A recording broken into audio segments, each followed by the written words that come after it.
Bonjour. Welcome to the Izhitwaawin podcast. My name is Alexander Amin, and who else is here today? Jeffrey Brown, get you Makwan Digital Cause. Mioma, Ogi Magizig Ninda, Ogi Magizig in the Kandigo. A dick can do them. The Squagmi was getting in Dunjiba, Mioma, the Nadasian, the Quakwang. Nidabendago is a Sabukuneza getting a Jiningi Dajita, Sabukuneza getting Yoshna Wavia, Charles Grolla and Digital Cause, Ningikinumage, Ojubaimon and Maga, Maswako Kag, Kikinumari Wikamikum. Ningi the Kunake, anyway, Jibwa Gikinumagian, Ibidim, Squagmi was getting the Kunake when any Wikamikum. Ningikinum. Ningukwe Gikinumage, Ojubaimon and Maga, Maswako Kag, Kikinumari Wikamikum. I guess I'll translate that to English. And Charles Grolla is my English name.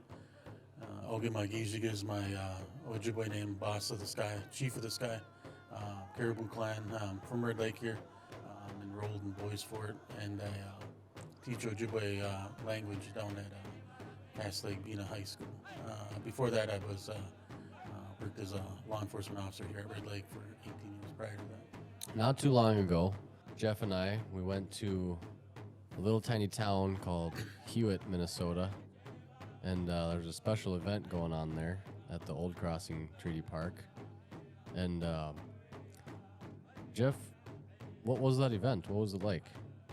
I never been there. It was like a 2-hour ride there, and got there and I ate some breakfast when I arrived and just mingled with other people. Met some person from Turtle Mountain, Chippewas. Met them, and it was just an awesome day to be a part of. And I never been to that place, and I just wanted to see a part, dive into a little bit of part of our Red Lake history of what our ancestors did for us a long time ago. They're very fortunate for them to think about the future for us like that. And on that day, I feel honored to be there. It's a good experience. Jeff, were we there on a holiday? Yes, it was. The Old Crossing Treaty Day, wasn't it? That is Old Crossing Treaty Day. It's a federal holiday now.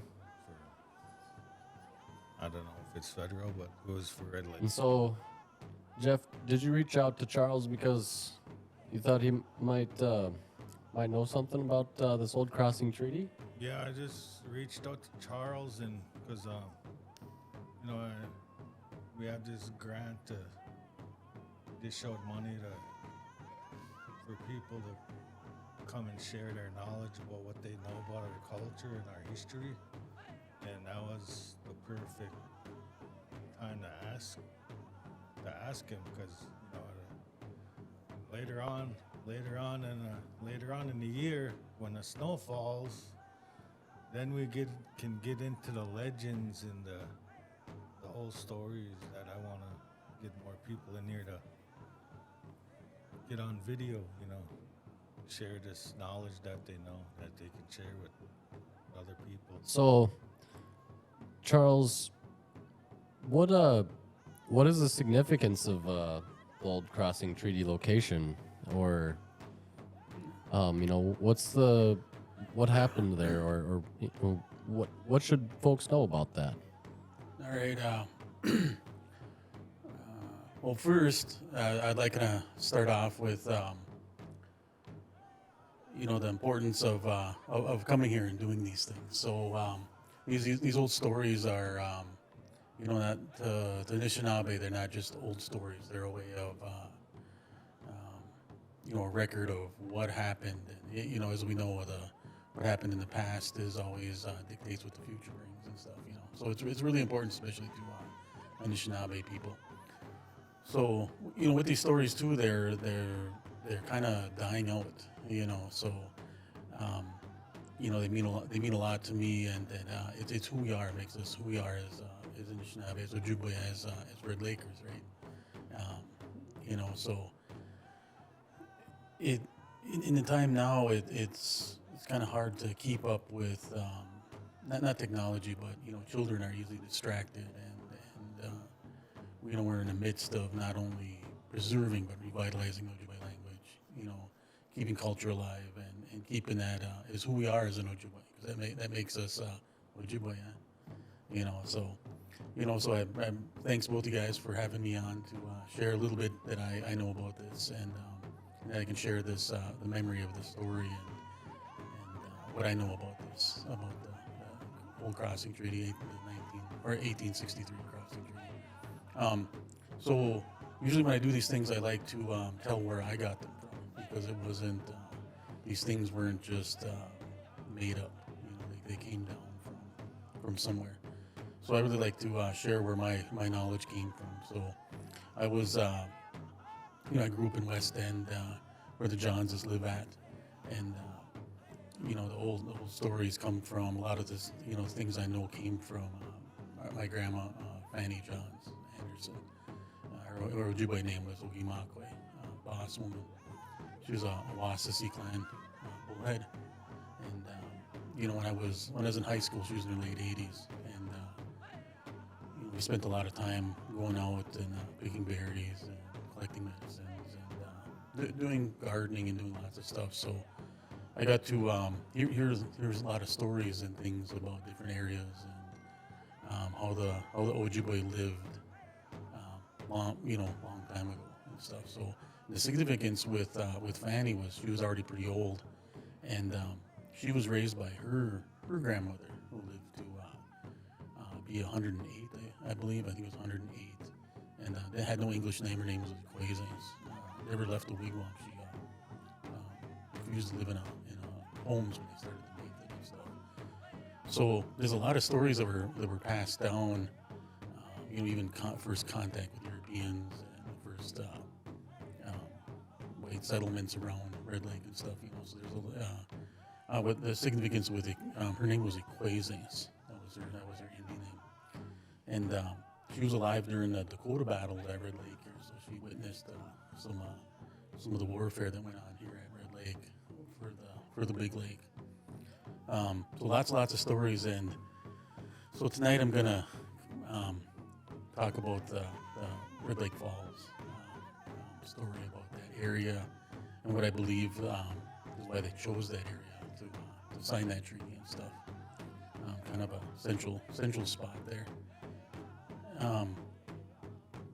You kind of got to think of like what the Ojibwe were going through at the time also. So there's with the '63 treaty, why it kind of perked my interest even while I was young was at the negotiations there was the spokesman for Red Lake was Sinise, or Little Rock, and that was Fanny's uncle. I believe it was her great uncle.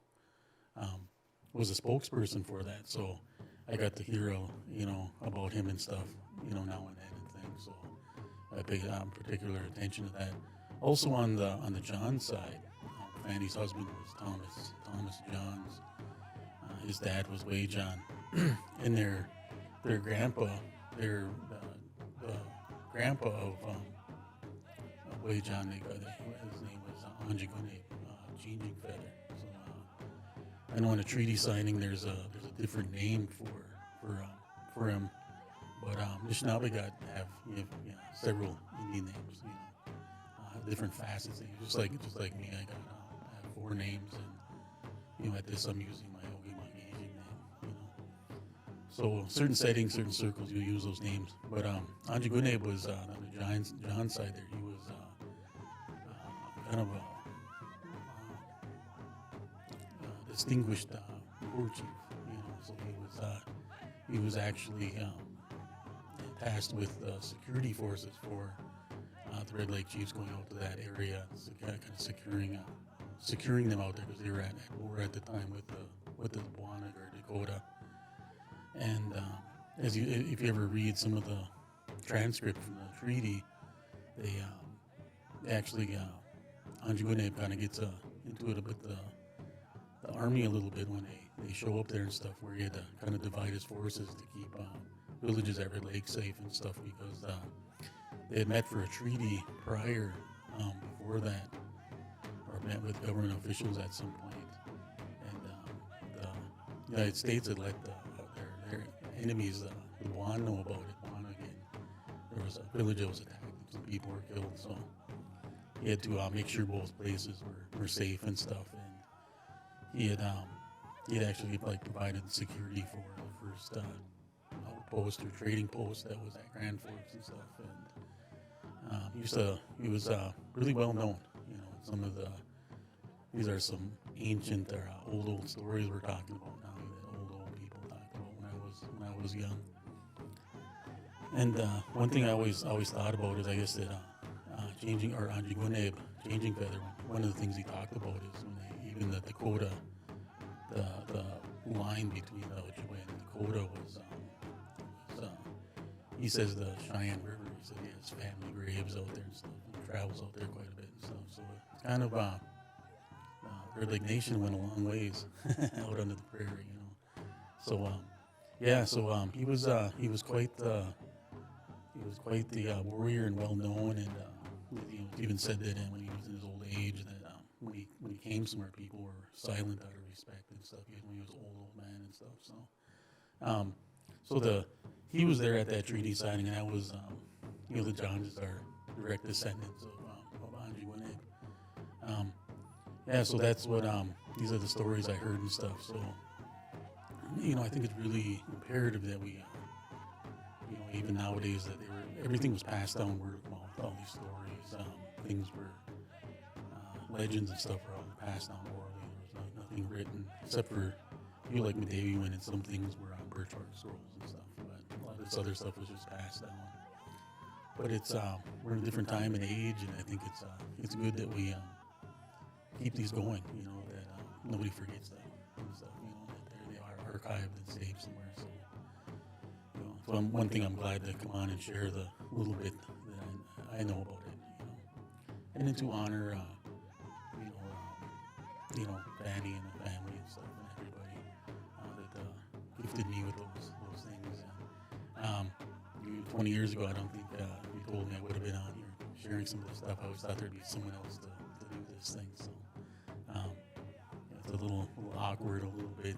Even teaching Ojibwe Moan, I didn't think I would ever be doing this, but I like it, and it's we really got to pass this on to the next generation. I think it's really, really highly at stake right now, this day and age. So with the '63 treaty, when you think back too, you got to think how fast Ojibwe culture, everything was changing, and how these our leaders were tasked with making sure we have something, that we feel right now, that we're ever a result of that right now, that from those choices, Anjiguaneb and Sinis and all those guys made there, even the Bogunagijig II,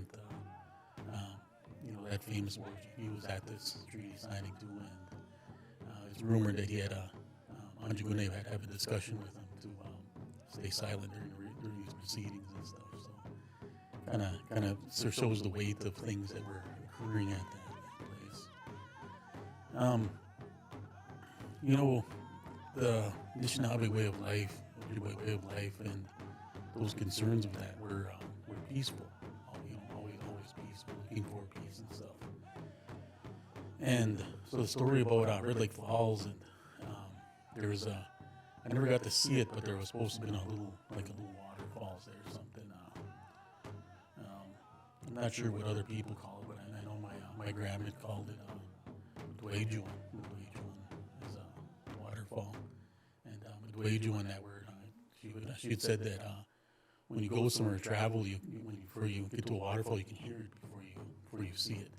So that Dwayjuan is that word's kind of explaining that. So I don't know. I think there's other words for it, but I kind of prefer the words I grew up with. So my grandma. So that spot, it's a sacred spot, there was a happening there. So what happened was there was this. I'll share this. It's kind of a story. I mean, it could be Atazukan also, but like Jeff alluded to, those Atazukan are preserved or are reserved for wintertime. But even then, some of the stories, there's exceptions. Just like now, it's the kind of a imperative that we do this, at other times. Leaves are changing. I haven't heard any frogs, so I think it's pretty, either way, it's pretty safe. It was 31 degrees last night. Yeah. I think frogs are pretty silent, so. And that's one of the cutoffs with the legends is when the frogs are not only the snow, but when frogs cease to make noise, and you can go for it with the legends and stuff. But so this one it's kind of brief, but it's I can share what I was told, and maybe there's other people in the community or elders that have a different version. And like I said, I remember hearing this legend, but I never intended on. If you would have told me back then you're gonna be sharing this, I probably would have maybe took some notes or and stuff. But so since we talked to Jeff, I was I had to think about it to make sure I was getting pieces of it and stuff. It's been a long time since I've heard of it. But at that spot there where the two rivers come together, there was it was kind of soon after creation. A lot of things take place when a long time ago. And there was an old chief that was that lived around there where these two rivers came together, and he had two sons. And these sons grew up to be very skilled hunters and mastered all the things to master as a Anishinaabe. And when they got a little bit older as men, the old chief kind of like talked to them and had a ceremony and things and talked about their future. And he instructed them to both one to go east and one to go west, and they would create their own nations. And but never to forget that they were brothers.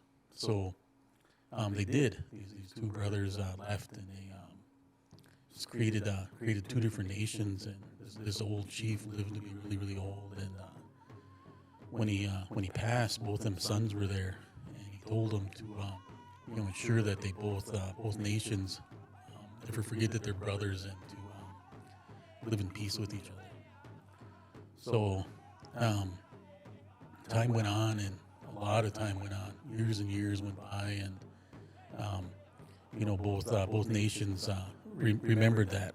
And so when he got older and he passed on, went into the spirit world, they had that instruction, and they could remember it, and the people remembered it. So they would get back. They'd come back together once in a while, meet and stuff. And that spot there was kind of the rendezvous area. So after some time, a couple of warriors had met there, and they had got together. And the one from the east came, and he came with gifts and stuff, and came by canoe down the river, and killed a nice elk on the way, and brought it. And when he got there, the west, there was a west warrior there, representing the nation in the west, and he didn't have anything, so he was kind of a little jealous that he had got there and didn't have anything. So right away he started to talk about how that area was his, and everything in that area was a gift. And so he kind of he was kind of going on about it, and the warrior in the east says, it's okay, not everything's yours, it's ours. We're brothers, we share this ground, we share this water, we share everything around us. And when he got done talking, it was just real eloquent and stuff. And he went to finish cutting the elk up, and the west warrior killed him, and killed him there, and pushed his body into the river. And just then, that old man, that spirit, he was still living in that. It was still in that area, and he showed himself. And when he showed himself, he kind of scolded that warrior in the west, and told him that he had broke that brotherhood, and that there would no longer be peace. That both nations were the greatest nations on earth, and that they'd be at war now, and they wouldn't recover from it lately. And I guess that the warrior that had killed the eastern one died on the spot from grief and from feeling bad. He died right there. And he fell into the river, and they say both those bodies were in the river there. And the old man, the old spirit there, was so kind of grief-stricken about it and disappointed about it that this happened. He created there was a shift in the ground, and he created this waterfall. And kind of as there's the mark. There's one nation stays on this side, one nation stays on the other, and then gave the warning of future leaders that how easily war can be triggered. That it's really easy for war to happen, and to keep that in mind with our future leaders, and that divide was there was that divide between those nations, and that they could never have that argument again. And that waterfall was that shift there in the ground, and that waterfall started that was the marker between both nations. So that was that, and it's kind of it's what you say, a prophecy for peace. So I think you can kind of think of who the East nation was and who the West one was in that one. And at the time too. What makes you think about it is Anjigwene. One of the things he talks about is he was telling the army about, they were talking about, killing the Bonig or the Dakota, and Anjigwene talks about how their method of warfare isn't even honorable, it isn't even useful, and really preached peace at that point, and tried to keep everything peaceful, and. I just think about that when anytime I think of that 1863 treaty, and I'm kind of glad there's something going on there, because there's that, not only that legend, but it was the last time that Turtle Mountain and Red Lake operated as one. They were one before that. My grandma used to say too that all the family names that are here in Red Lake, like Desjardins, Nadeau, May, they're all out there too, Red Eagle, and that they're all people here are related to those people out there. So we used to say that it was a close kinship, or at least was back then. There's a lot to that, but that was that story. It's been a long time, so I think a few pieces in there I might have forgot or something, but I think everybody gets the gist of it and the uniqueness of that area. And as you know, like even the 63 treaty, where it took them a long time to travel out there. I think the United States, the Army stuff was late getting there. Turtle Mountain, I think, was a day or two late also. And, the Red Lake Chiefs wouldn't sign or negotiate anything until I think it was Red Bear and some of the ones got there from Turtle Mountain. So, it's really a unique thing. And like I said, we would. When I was a kid, we would go, one of the places we'd go get school clothes was in Grand Forks. And my grandma Fanny used to like going out there, and she would show us. There was when Red Lake went as far as Grand Forks, there was little villages all over, all these little towns. They all have stories. Like even Clearbrook gone, they all have little things and Ojibwe names and stuff. And last one I knew all those names of those little towns was. Deceased Jackie White. I kind of wished I would have went seen him and wrote some of these down or something. Some of those little towns. But we'd go pick sage out there, go school clothes shopping and stuff, and we went by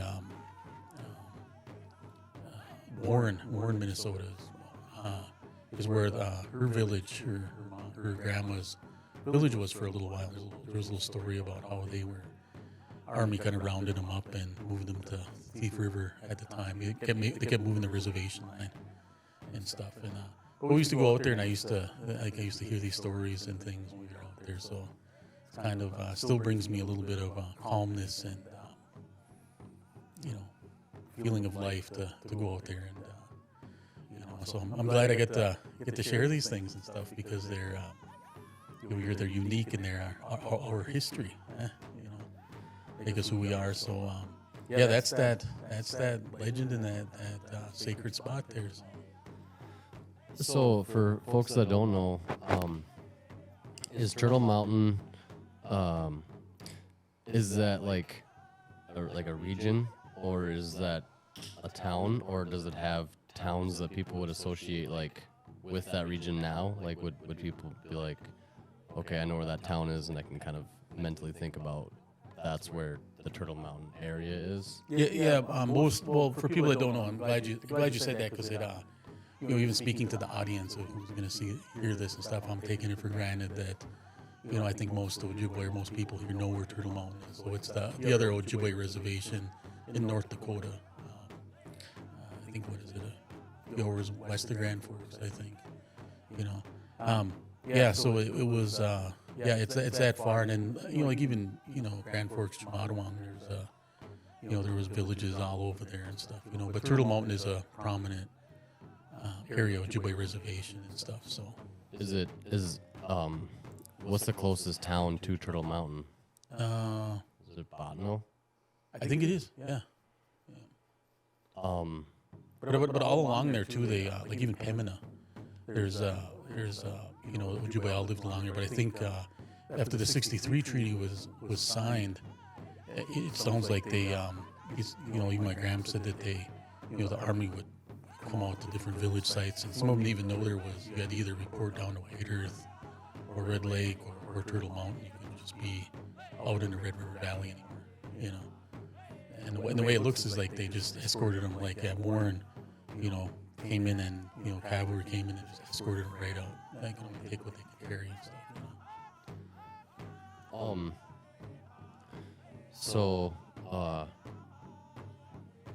So people can make like mental connections. So the name of Red Lake Falls, where do you think? So if you had to just take a guess, or if you were drawing a connection, where do you think that name kind of comes from? Why do you think it? So if Red Lake Falls is 2 hours away from Red Lake, yeah, why?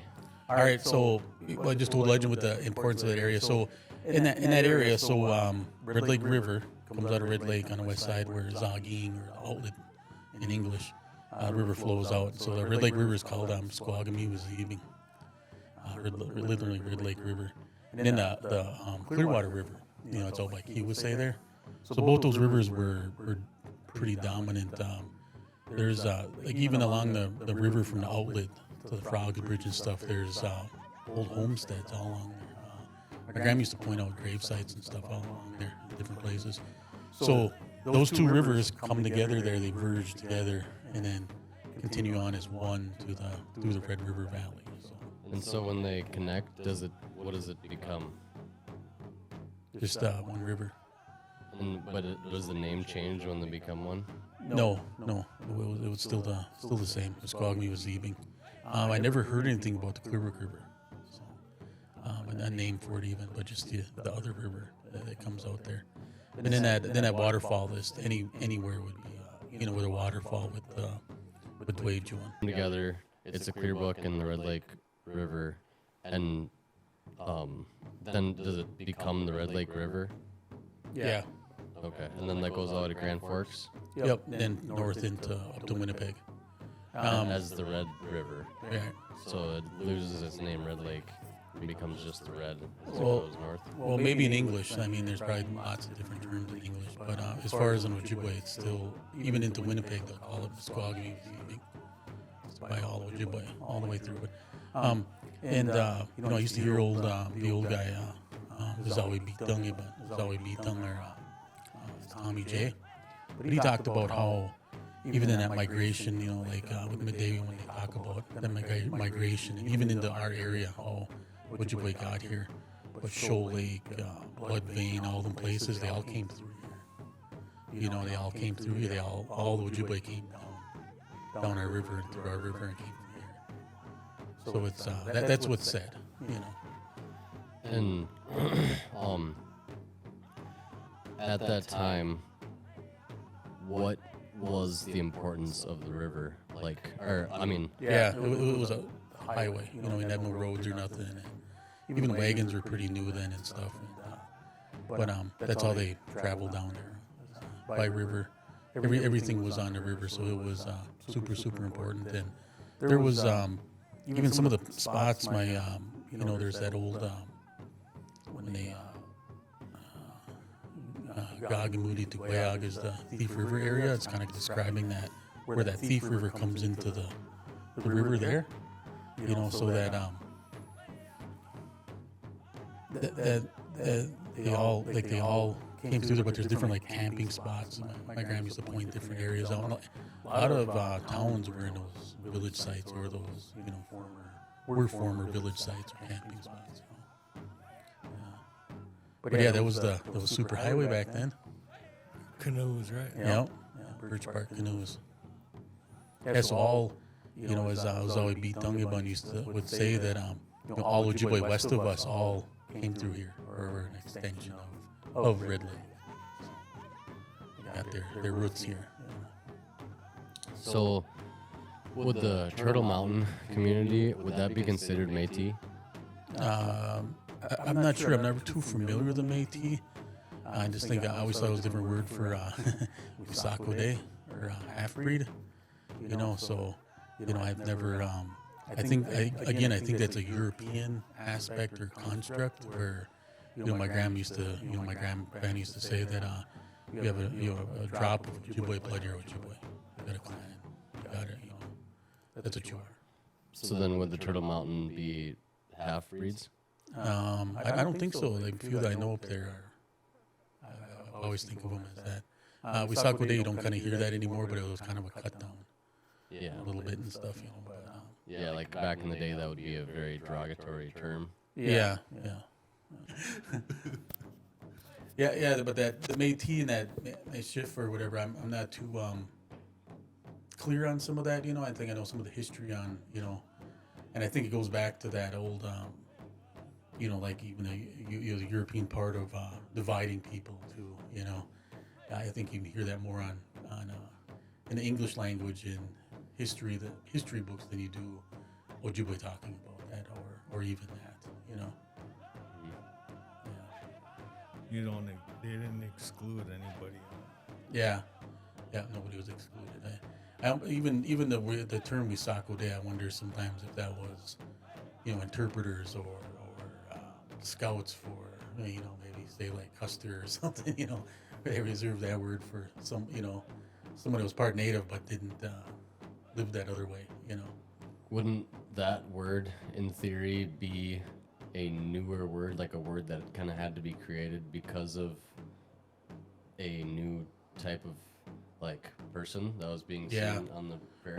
Well, you see that a lot with Ojibwe language, where not only that term, but a lot of words, and then you know, that's where even now where, you know, we get into some of the decolonization stuff. But you know, one word I like to you know, talk about is like the word for my wife or my girlfriend is Nindicoin.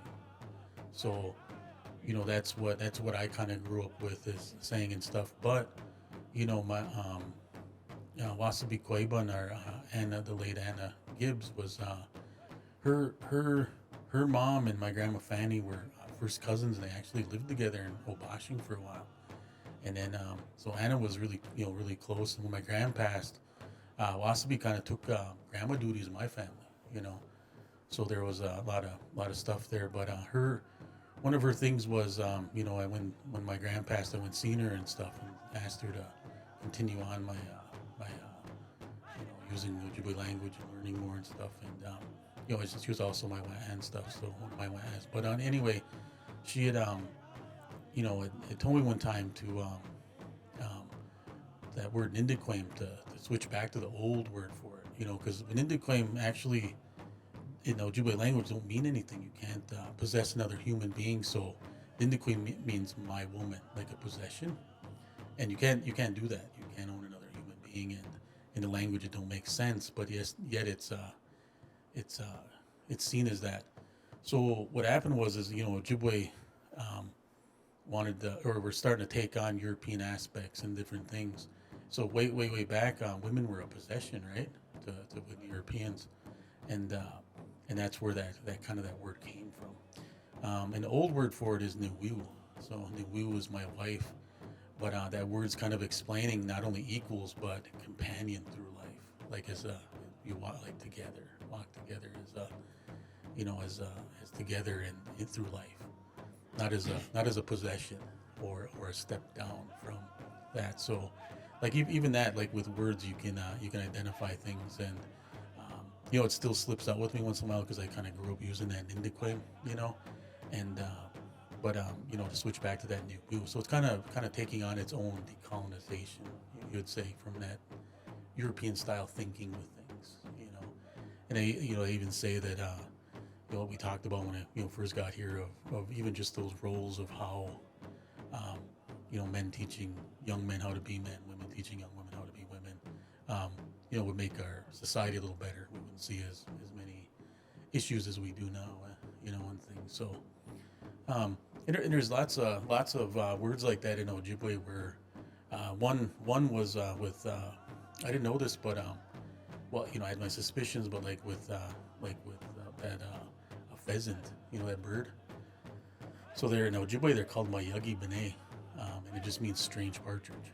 So come to find out, I didn't know this till later in life, but that they were introduced from China. So when Ojibwe started seeing them, it was it was a partridge. You killed it and ate it like a partridge, but it was from somewhere else, so they just called it a Mayagi Bene, strange partridge. So in the language you can there's the blueprint of a lot of different things. You can see that something was either the Ojibwe just started seeing it or was new to the area, or a lot of times it demonstrates that thinking behind something also, like with New Will, my companion.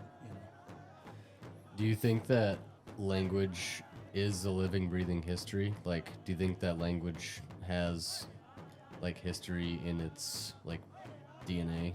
Like, Yeah, I really think so. I think with language and with the blueprint for the culture, ceremonial procedure, it's all in that. And it takes on its own.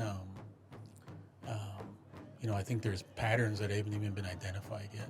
So I see one thing I do, is I teach as many students as I can to play moccasin game, Ojibwe style moccasin game, and that's a whole nother few legends there. At some point we could cover, but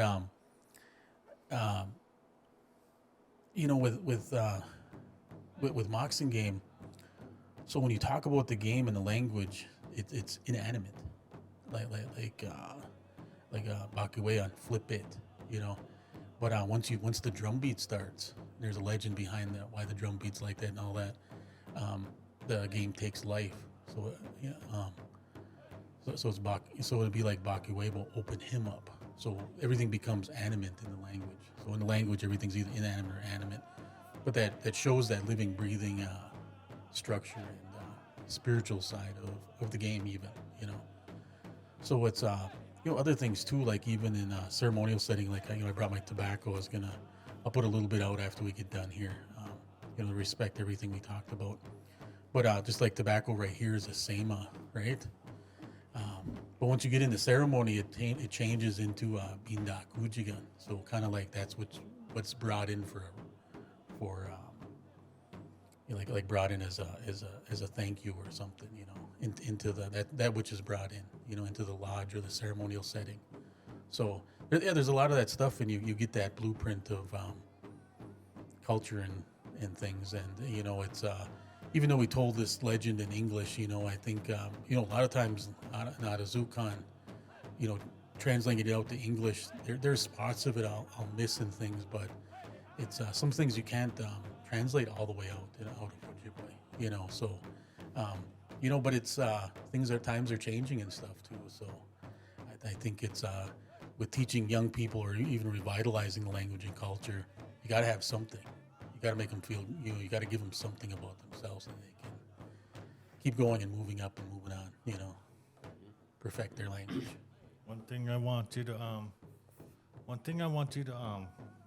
cover maybe next time is our painting that Patrick DeJarly did here. With all of these things in the picture, there's thunderbirds, there's a pipe, there's cedar, and there's a birch bark trees in there too. I didn't even see that until now. Yeah, Izhitwaawin Studio. But yeah, I want you to go over that picture more in depth, maybe next time. You know, keep the watchers coming back, because we're trying to get this podcast where there's more. We're gonna have more people to share knowledge and share stories, and it's. Well, for first thing, let's touch that just a little bit. So, give me Shumas and not is our grandfathers, ours, because all those 7, Izhitwaawin, give me Shumas and not. So those are our 7 grandfathers right there, sitting there. You see them all sitting there. So that's those are our grandfathers there. That's where those teachings come from. They each represent one and stuff. And that goes in deeper, man. That's a deep subject there. So give me Shumas and not is the I like that. Turtle rattle. Yeah. There's probably a legend even behind that by itself. That's some good stuff. Yeah, we'll fire there even. Little kid.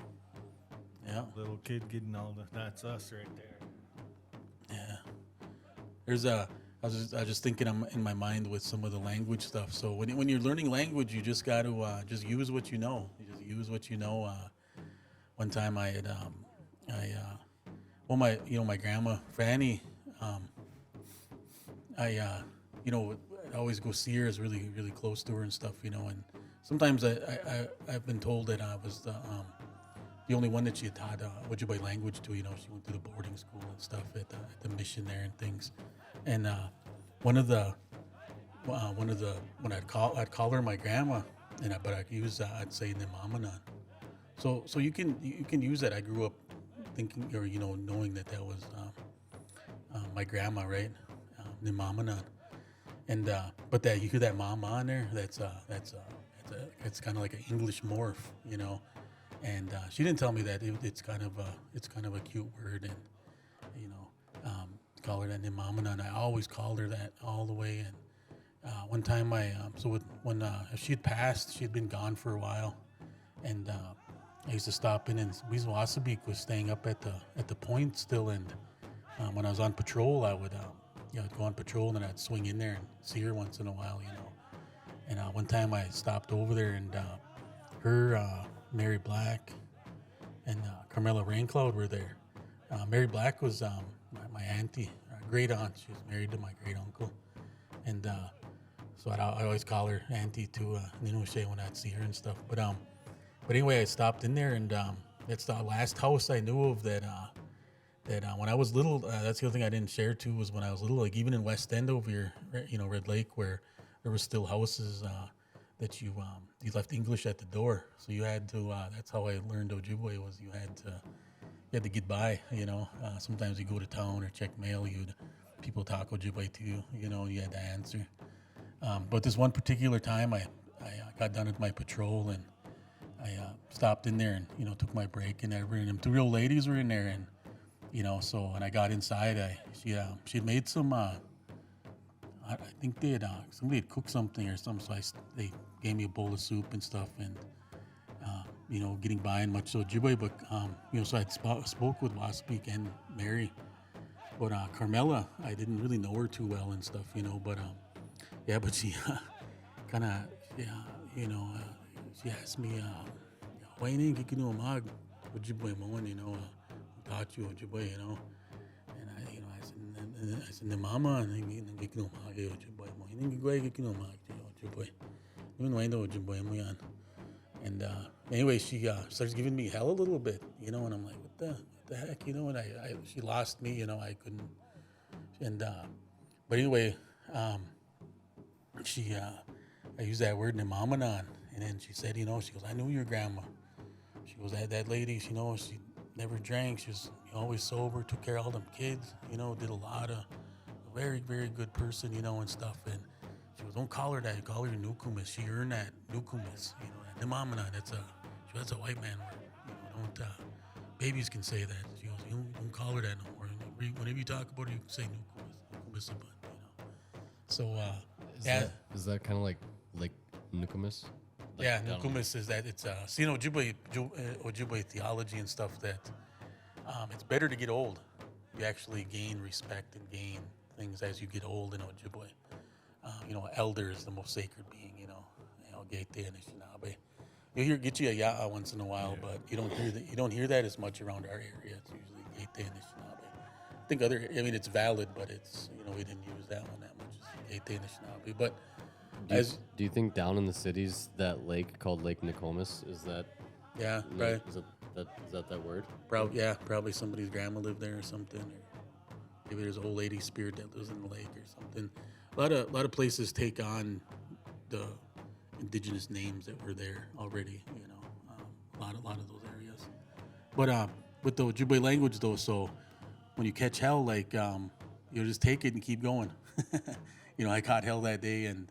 Even back then, that form of teaching, my auntie and my, Wasabik, my grandma, and there, they didn't jump in there when I was catching hell. They let me catch hell. I think we don't do that with our kids now. If somebody was to give them that, they gave it to them. It was a small thing, but I learned a lot from it. And I think that's one of the things too. Now we don't operate like that no more. Now you give someone's kids hell and they'll get mad at you, But so auntie and my wife just sat there and kind of let me learn that day, But Carmelo was nice. I mean, it wasn't bad, but I learned a lot that day, and it was good that I got to share that even. So when you use your Ojibwe, you might catch heck and stuff, but just keep doing it. Just keep using it, and you might learn something like that. So I knew. Then I learned at that point, I didn't know that the Mamanan was kind of an English translation, or morph, and some of the old people probably thought that's deteriorating the language, why you shouldn't mix Ojibwe and English together, it deteriorates it, so maybe that's what they thought, but yeah, so that's my little example of that. So when you're learning language, just keep going, just keep moving. It's good people that are good speakers and stuff. A lot of times they'll just feel good that you're using it, and they'll pull you aside, and they'll help you out. Just use what you know. Yeah, because earlier in our conversations today, you had mentioned just like there's been different points where the culture is like either changing or having to adapt extremely fast. And maybe that's also when we see language changing or adapting, Yeah. it's reflecting it, and it's inserting itself into history that there's probably a change that was happening in that time.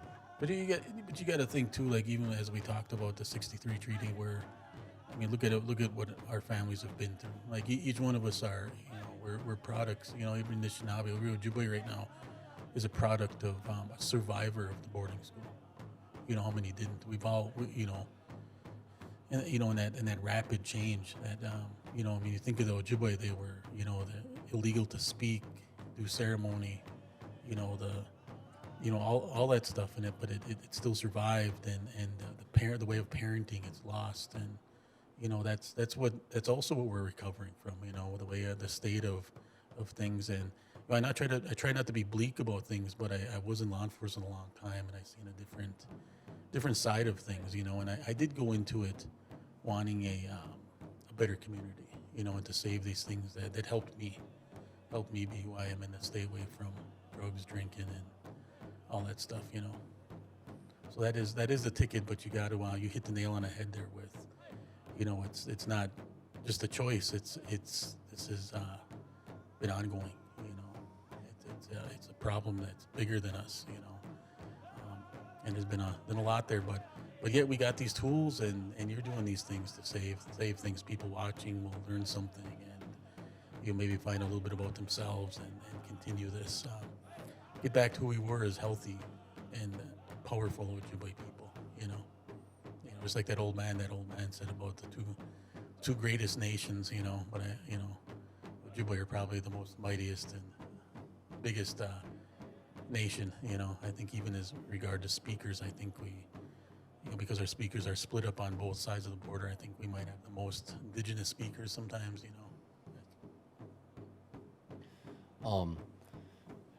At a certain point in this conversation, you had mentioned that your grandma would point out places along these, like along the river, or places that used to be sites or villages or camps or graves. Would you be willing to, like, it might not be, it's definitely not a part of this podcast, but like, would you be willing to, like, work with Jeff and I to kind of find those places again? And put them into forever. Yeah. That's something too. Like, even just have that recorded, and I was just thinking, like, one time we were, he's passed on now, but Bunker Hill, he stayed behind us in West End there. Frank Hill, Bunker Hill. Their dad was John Hill. But we went from Wayjohn's Grove. I don't know if you know where this area is, but so out at the outlet, west side of it, like where the Red River flows out, Squamish was even. So outlet like that is that area is called Zaging in Ojibwe. That's what they call that area, and that just means that flowing out. Almost every reservation has an area Zaging. But as you leave there, then there's Wayjohn Groves was the first one. That's where the and I know a little bit more about this because that Wayjohns, that was the Johns family. That was their great grandpa, and that was Thomas's dad, and that was Fanny's husband, Thomas. And but they lived there. If you go out there, it's been a long time since I've been there, but you can still see the little bit of a foundation of where that house was. But anyway, if you go from there, you follow the river, you can walk straight through to Frogs Bridge. So one time, me and Bunker went through there and went to 3030, and it was a long walk, and we got pretty far. We went all the way through there. It took us most of the day and stuff, and we had to switch off carrying that gun and stuff. 3030, and seen a few deer and stuff, but after a while I told Bunker, I said, man, don't shoot anything. I said, I'm not dragging. So, we get close to the road, you can shoot one then. But yeah, we went through there. We seen some fisher and some nice big, some big deer. It's really beautiful back there too. When I'd go on these things too, and I got home, I went and seen Graham and told her about it. And where Wayjohn's is, I guess there was other homesteads in the next one. There was the next grove. It's all oak in there, and I never seen a house or anything, but there was a guy named back there. His name was English. It was White Claw, and I guess he never came in. He always stayed out there. So I don't know if he just passed away out there at some point or what. But like the next homestead was this old guy named White Claw. He was really old, and they never came into town for it was fully off the land and stuff. So there was those things there. And then we had some gardens. Our family gardens were out by past. That next where Goods Lake Road goes there, where you turn off at Goods Lake, and you keep going that little turn there. There's an area there. We had gardens there, real good black dirt and stuff. And right where that's at, there's another road that goes down to the river from there. And right there was a homestead there, and those are Red Eagles. And there was some graves there. I let forestry know at one point. I don't know if they ever. I told some of the foresters about that area. Just that there was some graves there. So, but sounds like all along there was a lot of those different areas and villages and stuff. And is that kind of following the Red Lake River? Yeah. See where the river's at now, though, it was dug straight. So it's not the natural form of it, I mean, some spots are, but you get so far and it was dug straight, And even the lake, like a lot of those stories and stuff are, the lake wasn't always as big as it was. They flooded it. So there was kind of a pan out there where it went out further. And I guess gardens were really good and stuff out in those areas, but they flooded the lake. So. That's what I guess killed my grandma said. The sturgeon went away after that. Muskies were at first when they netted out there. The muskies were taken out and stuff, but there used to be muskies, a lot of sturgeon and stuff. But yeah, there's a lot of history with that thing. So And so when that dam was put in, or well, I don't know what it's called, if it's a dam or not, but so when they dredged and made it straight, like, can you still see like the scar of the river where it used to be? yeah, I think you can in some areas. You can. I know in the Clearbrook River, when you go through some of those areas, you can see those old winding parts of it and stuff. But yeah, I'm not too sure where at on the river, like which ones were. I think up to the dike it was dug straight, and I think after rock dam. I think the rest of it is natural. I think, I'm not sure, you know. And do you know why that happened, or why somebody wanted that? No, my Graham said the Army came in, and it was the Army Corps of Engineers, I think, handle it now or something. But they, made Red Lake a reservoir and controls the water out to Red River Valley and stuff, you know. Yeah. Not too familiar with all that, but just that there was a lot of change. Rock dam never used to be there, you know, then that was put in and stuff, and changed the water tables and stuff again, you know. But it was kind of cool to Graham would always point those things out about different areas that are now swamp, weren't swamp, and, you know. Well, we could probably keep doing this forever, but Yeah. we're super thankful that you came out. Yeah. Big good. Yep. Good. Thanks, you guys. It's good to glad to get this down. I thought it was I think when I seen the press release on the 63 stuff, and I always wanted to go out there, but I had to teach that day and stuff. So, but it was good to see the Facebook post and that you guys went out there and stuff. So, thanks Jeff for giving me an opportunity to tell this little bit of a legend of that area and stuff, and hopefully it'll live on and be of use, and people can remember that stuff. Because it obviously a sacred area. A lot of things there. So yeah, me, you, me, good.